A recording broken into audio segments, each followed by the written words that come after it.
You are listening to Society.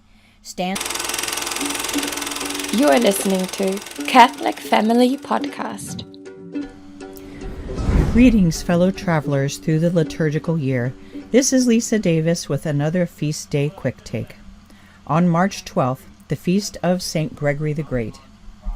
When you hear his name, you know there's bound to follow a list of extraordinary feats, don't you? Most of us know that we owe the great music of the Church, Gregorian chant, to his influence. A doctor of the Church, he left us with writings documenting the truths of our faith, stretching back to the very first centuries of Catholicism. He was a great missionary pope, converting huge swaths of the known world. You can't get much more influential than that. But about this title, the Great, not whether St. Gregory deserves it, because of course he does, but do you wonder, like I did, about the title itself? What makes for the distinction, considering there are so many saints we might also think of as great who don't get the title as part of their legacy? Is it an official title conferred by the Church? How many greats are there? And do they come from all different strata of church life, or are they all bigwigs in the hierarchy? I looked it up, and here's what I found. Though it seems there is a list of popes at the Vatican, the Annuario Pontificio, that does distinguish the greats among the successors of St. Peter, the Church never officially pronounces saints as, quote, quote, great. Rather, those whom we know by the title have won the honor by popular acclaim at the time of death, and later earned them in perpetuity by the acknowledgement of history itself.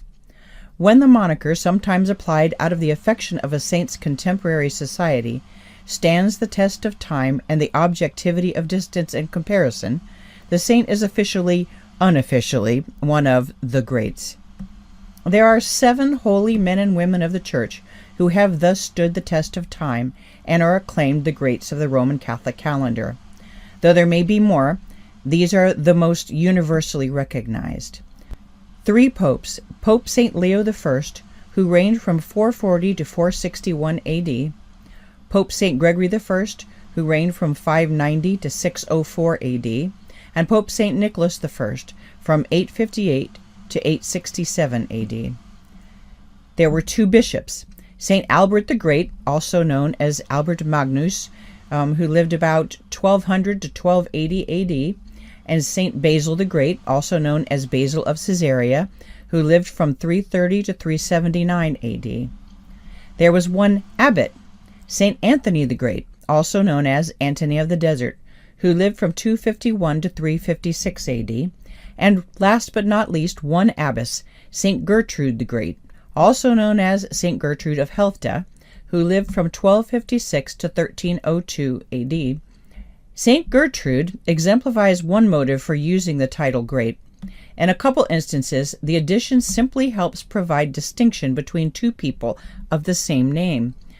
St. Gertrude, the only woman called great, received the title from Pope Benedict XIV to distinguish her from Abbess Gertrude of Hackborn, who was the elder sister of St. Mechtild and abbess of St. Gertrude the Great's convent.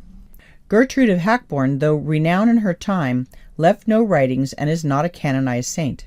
A good abbess and a holy woman, but the abbess didn't merit the distinctive acknowledgement from the Pope that St. Gertrude the Great did. St. Anthony the Great had a similar problem. Perhaps more commonly known as Anthony of the Desert, he earned several distinguishing titles, chiefly to prevent his being confused with St. Anthony of Padua.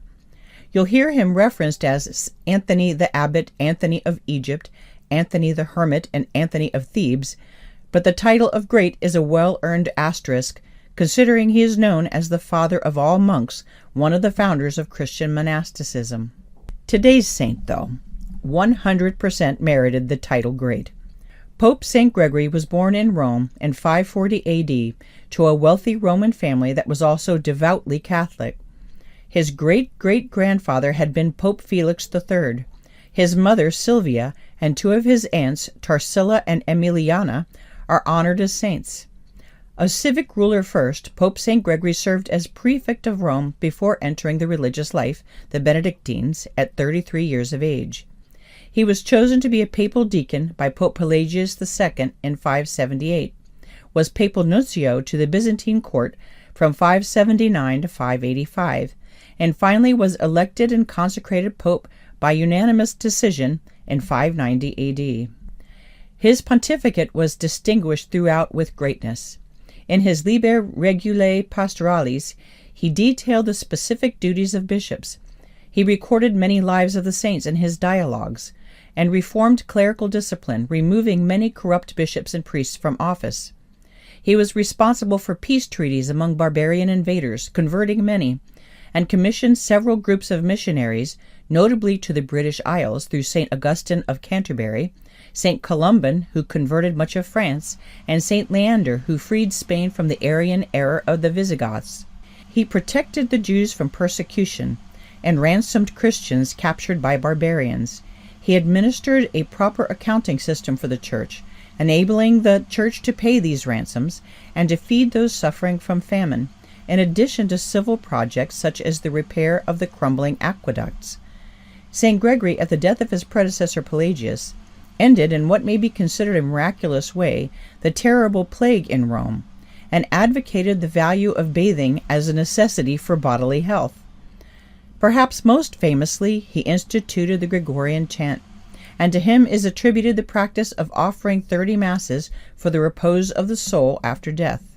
He is one of the 29 doctors of the Church, and is considered the final Western Church father. And this just hits the highlights. We can only conclude that Pope St. Gregory is not just great, but one of the greatest of the greats in the history of the Church and the world. But he was the first pope to refer to himself as the servant of the servants of God. That's St. Gregory for you, great even in humility. Which brings us back to the concept of greatness. Seeing as all saints in their own ways are by definition great, the question has to be, what was it that made St. Gregory and the rest of these 7 universally acknowledged greats? Popes, bishops, abbot and abbess, how did they stand out in this greatness? Here's what I think. What all saints have in common, but especially the greats, is this, that they were, as G.K. Chesterton liked to call, antidotes, not just of their particular time, but of all future times in the history of the Church. They offered what souls needed in their own age, sometimes even cracking the whip on the Church itself when it needed to be pulled back on track. And then from the beauty of the Gregorian chant to the devotion of the Sacred Heart, to the examples of the guardianship of the Church and the founding of ascetic and communal monasticism, every one of the saints called great made permanent contributions to the individual souls of their time and also to civilization in general. They were a gift to our ancestors and to us. My prayer is that we live to see the next great, and that he or she will be the antidote to the problems of our crazy times, but most especially that they'll lead wandering individual hearts, one by one, back to God. St. Gregory the Great, please intercede for us. This is Lisa, signing off.